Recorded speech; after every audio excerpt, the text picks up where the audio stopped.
All right, you're right. Listening. 6B. Quiet down. Quiet down. Shh. I'm recording. Recording.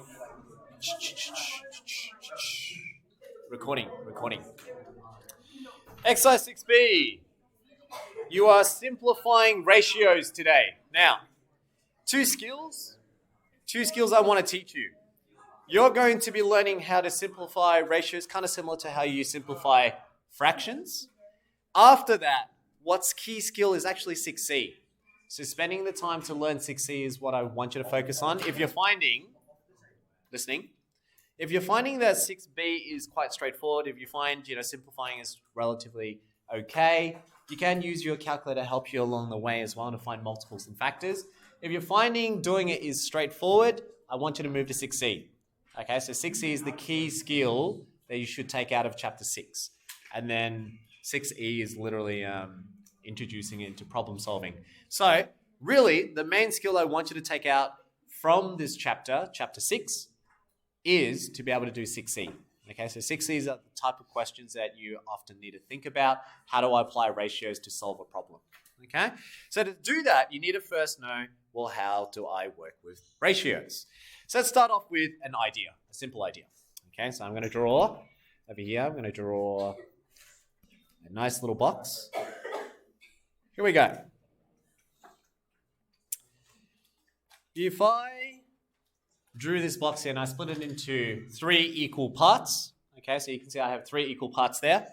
Now, if I told you that I wanted to make cordial could be, I'm going to use C for cordial and then W for water. Okay, so they might say 1 cup cordial and then 2 cups water to make a nice drink.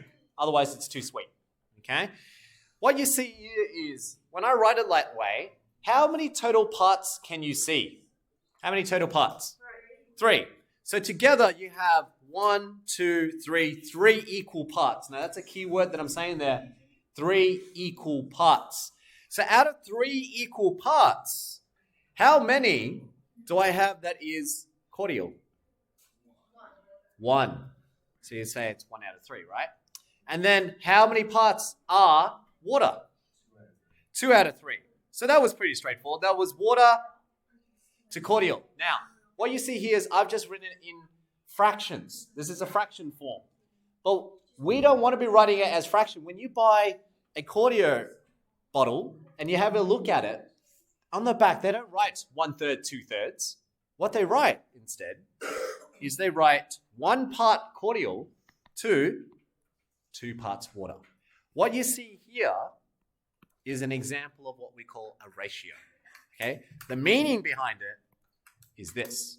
So when you see 1 to 2, essentially you have to think the total parts is 3. There are 3 equal parts. And 1 of those parts is going to be cordial. And then 2 of those parts are going to be water. Okay, and the reason why I'm drawing the picture for you is because when you go into exercise 6C, solving the problems, it helps to visualize what is the total amount and then how you're going to split that equally to solve in parts. Okay, so right here, the language that we use is we say this is a 1 to 2. Okay, so the key word, that column there, see that semicolon? That is read as 2. So the word 2. Okay, so I do want you to write this down. Make sure to have the language. When you're talking ratios, I want you to have the correct language. That is 1 to 2. Okay, or 3 to 5. Now notice the order that I've written it. When you write it this way, they also assume that whatever you've written it as a representation is also in order. Okay, so if they said, I want you to represent this from water to cordial, then you can't write as a 1-2. If they said water to cordial, okay, and you wrote 1-2, what that means is you're going to have 1 cup water and 2 cups cordial. So when they ask you in a particular question, you have to make sure that your ratio is also in the same order. It has to be in respective order. Okay? So the correct answer should be then 2 to 1. Okay? Now that you have an idea of what ratio is, we haven't got a context yet. but they want to teach you in the first skill, exercise 6B, your job is to learn to simplify ratios. Now, if you can simplify fractions, you can also simplify ratios in a very similar way. Yes? It'll be 1 to 3. Very good. So, Logan was looking at 7 to 21. So let's have a look. A. Okay, so I want you to write, when you're doing the questions, as usual, question, method, answer. You got a 7 to 21. Technically, how many total parts is there to this? 28. 28. Very good. Please copy down. Okay, so 7 to 21, I want you to always remember, if I were to picture this, what would it look like? That is a total number of parts of 28 parts. There are 7 parts, and there's 21 parts together. That's 28. Okay? Now, to simplify it, let's simplify it. We need to find a number, a factor, or a common factor they have between 7 and 21. Now, Logan said the answer is 1 to 3, and he is correct. What was the common factor? 7. Very good. So how do I go from 7 to 1? What am I doing?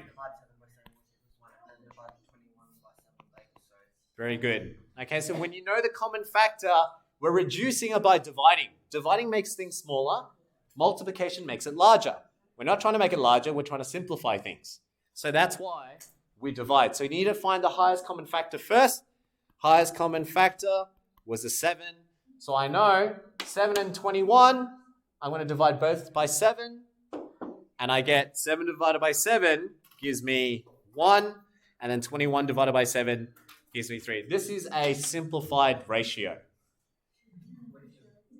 And this is what I mean. If you're doing these questions and you're finding it quite straightforward, move on. Okay? Exercise 6C is what I want you to work on. And you're drawing the parts and you're going to solve problems. Right now, it's just working on how to simplify the problems. Okay? So, let's do another one. B.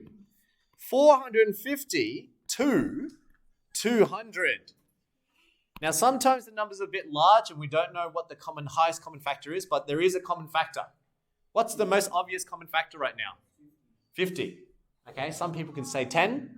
Okay, but you can say 50. So 450, it can go up by 50s. So I might say, all right, since they both have a common factor of 50, I'm going to divide both sides by 50. That's their common factor. Now, how many 50s fit into 450?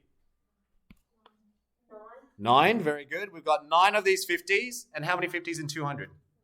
4. Very good. Now, looking at that, I'm thinking, is there a common factor of 9 and 4? No. So that's the simplest ratio that you can reduce to. Okay, if you didn't see 50, it could have been 10. You could have said, how many 10s in 450, how many 10s in 200, and keep reducing it. So it's very similar to fractions. Your aim is just to keep finding a common factor and reducing. That's 6B. Okay, so exercise 6B, there's a whole bunch of questions. You don't need to do them all. I want you to get to 6C. Okay, so if you're building on your skills, reading a ratio, knowing how to simplify it, that's what 6B is. Then you ticked off that skill. Okay, so we're going for another one as an example. How would you do when they're fractions then? You can have a fraction ratio, but we don't normally write them like that. When we're writing ratios, we prefer whole numbers. So how would you do problem A? So 3 over 5 to 1 over 2, we don't like that. When we're working with ratios, you never do a cooking book where they will write fractions. They will write it as a ratio instead, and it has to be in integers, meaning whole numbers. So, how do we do this one? I'll show you. Do you remember when we were doing algebra and I said to you, if you didn't like fractions or you didn't like that denominator, what was the tip that I gave to you? How do you get rid of fractions? Do you remember in algebra, how did I teach you to get rid of fractions again? Anyone remember? No good? Not sure? Good. Then I want you to copy this down. Back in algebra, everything is, if you want to get rid of something, it's always the opposite of what you do. So notice this means 3 divide 5. So if you don't want that divide 5, if the divide 5 makes it a fraction, what is the opposite of divide? Times. But if you multiply, listening, If you multiply this side by 5, what do you have to make sure?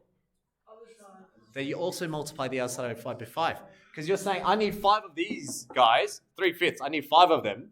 And then if you have 5 of them over there, you need to have 5 of these halves as well. So as long as you're doing that, that's absolutely fine. There's nothing wrong with saying, I want 5 groups of 3/5. Now, what did we know when we're doing 5 times 3 and then divide 5? Can anyone figure that out quickly? What does that become? 3. You see, the idea was I removed that divide 5, didn't I? Because 5 times 3, what's 5 times 3? 15. But then if I say 15 divided 5, it's 3. Can you see how essentially I removed the 5s? All I did was 5 times is 3, so you made it 5 times big, and then you shared it all by 5. It's the opposite. It's like saying add $5 and then take away $5. You end up with nothing. It's the same thing here. I'm saying 3 divide 5, and then I times it by 5. Of course they're going to cancel out. That's why the answer ends up being 3. But then on the right-hand side, what's half times 5 again? How do I multiply 5 and a half again? Very good. It's 2.5, or write it as, and I want you to keep it as fractions, it's 5 over 2. Because remember, multiplying by 5 is like saying 5 over 1, 1 times 5 is 5, and 2 times 1 is 2. Now, I still have a fraction. Using what I just taught you, how do I get rid of that divide 2? Not divide by 2? Times by 2. Very good. Times by 2. So here, I would then say now, times 2 to the right. But if I times 2 to the right-hand side, what do I need to do? 2 to the left. Very good, Ryder. So times 2 to the left. And what I get now is 2 times 3 on the left is now 6. 5 over 2 times 2. Remember, they are going to cancel out. They're opposites of each other. 5 times 2 is 10. 10 divided by 2 is 5. So that's why they cancel out, because they're opposites of each other. That's what we were doing in algebra. And what you can see now, I've changed 3/5 to 1/2 into a nicer ratio. This is what you would see when you go to a supermarket. This would essentially mean out of the 11 parts in total, 6 of them will be whatever it is you want, and 5 of them will be whatever it is you want, rather than 3/5 and halves. That's harder for the general population to read, but people can work with 6 cups of whatever, 5 cups with whatever. It's much easier to do. Okay, so this is fractions. Ratios. We would always write them in whole numbers. Okay, never decimals, never fractions. We always write them with whole numbers. Okay? Same thing with the next one. How would you do B now? So you got 2 1/3 to 1 1/4. Any ideas? So you know how to do it when they're fractions. How do you do it if it's mixed fractions? You go, so you would find the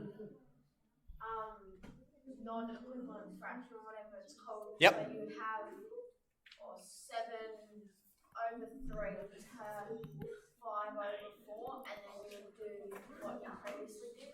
Perfect. Absolutely that. Now, for those who weren't sure with what Michael just suggested there, how did he go from 2 1/3 to 7/3? You're changing mixed fraction into improper fraction. So for those who've forgotten how to do it, it's 3 times the 2.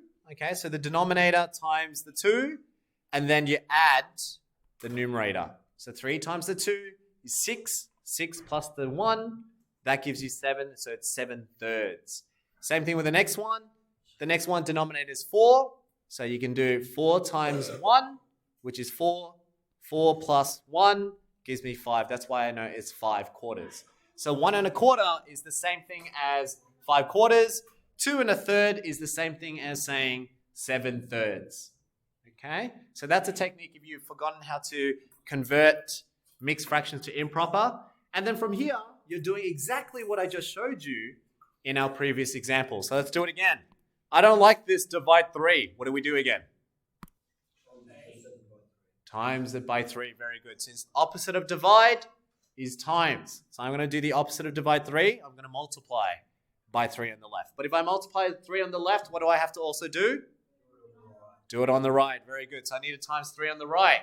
Now we know that when we multiply them, the 3's will cancel out because they're opposites. times 3 and divide 3. So that gives me now in the next line, I now have 7 to 3 times the 5 is 15 over 4. Again, I still got a fraction. I don't want this divide 4. How do I get rid of that divide 4? Times it by 4. Very good. Whatever you do to the right, do to the left. And you can see now 4 times 7, which is? What's 4 times 7? 28. Very good. 4 times 7 is 28. And the 4's cancel out. So I now have 28 to 15. Okay, so have a think about what I was doing. I'm just going to zoom out so you can see. Let's see what we just did. I'm just going to revise it with you. Mixed fraction. Listening?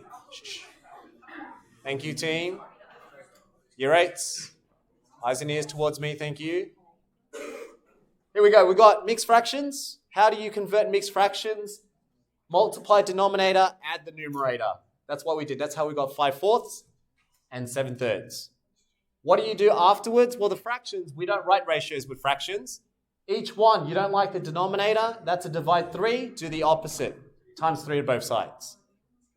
Notice they cancel out. Times 3 and divide 3 cancel out.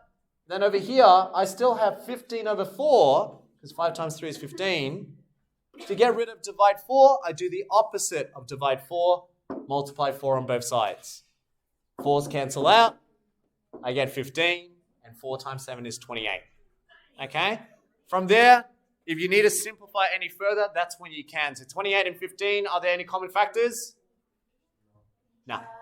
So that's your answer. Okay, so this is exercise 6B. So you can see the first idea was pretty straightforward. These are some of the questions that could make it a bit harder. But that's what I want you to do for the first half of the session. I want you to practice 6B.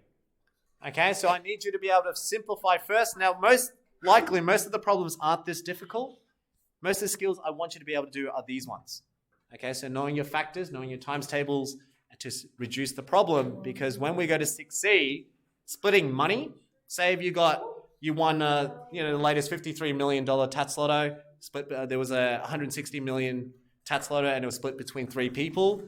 That was nice and easy because you get 160 and there are 3 people and you divide it by 3. But what happens, say if there was $160 and say Michael put in $10, but Josh puts in $5. You see, it would be unfair if we took $160 and we gave him 80 and we gave Josh 80 because he put more money in. Shouldn't he get more? So how would you split? How would you split it? So that if Michael put in $10, he should get his fair share of twice as much as what Josh does. That's what we're going to do in 6C. Okay, now you can't do that unless you know how to simplify ratios to begin with. It makes your life easier. Okay, so that's what I want you to do first. These are the questions. 6B, it's in OneNote. Have a look at OneNote. Start at 2 stars. These are the questions. But remember, you don't have to do them all. You're picking and choosing questions that can push you further. We want to get to 6C. Yes, I could tell the whole time. But I let you guys choose your fate, right? I always talk about that. You choose your fate. You choose your path. I am here to support you in all ways. We're doing 6B. 6E is different, but if you can do 6C, then you can kind of overlook 6B. But I think there's slightly different skills. So I want you to work on 6B, work on the harder questions if it's too easy, and then jump into 6C. All right, here we go.